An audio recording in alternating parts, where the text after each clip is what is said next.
Have you ever longed for a place where the day softens and your breath finds its rhythm again? Not to achieve, not to fix, just to rest. What if that place was already waiting just beyond your door, however small? Welcome to Relax Gardens. In this video, you'll wander through cozy small gardens designed not to impress, but to restore. So take a breath and let the evening hold you.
A small garden doesn't rush, it welcomes, paths that curve like a quiet thought, edges that blur into green, light that lingers not shouts, morning dew on petals, golden warmth through leaves, the soft glow of white blooms catching twilight. And in every corner, a reason to pause, to listen, to simply be.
True calm here isn't loud, it's layered.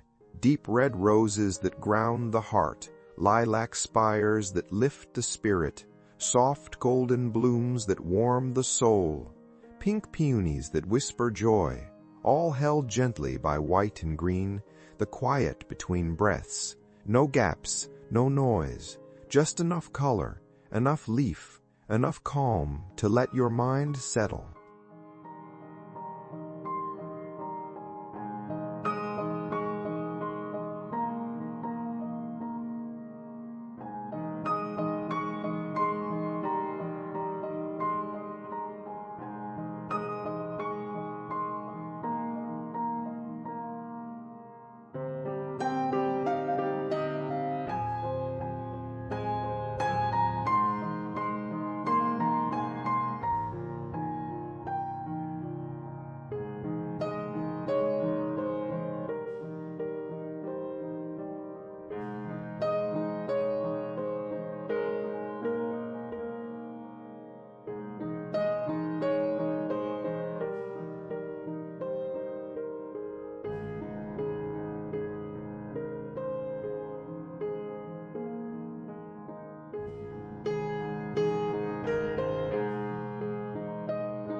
This garden isn't perfect, it's peaceful. And peace doesn't ask for size, skill, or perfection. It only asks for presence. If this quiet moment brought you even a sliver of calm, you might enjoy more from Relax Gardens. We create spaces for the soul, not the scroll. Feel free to like, subscribe, or simply return whenever you need stillness. Thank you for being here. From all of us at Relax Gardens, may your days be gentle, your nights be quiet, and your garden always welcome you home. However small, however simple. It's enough.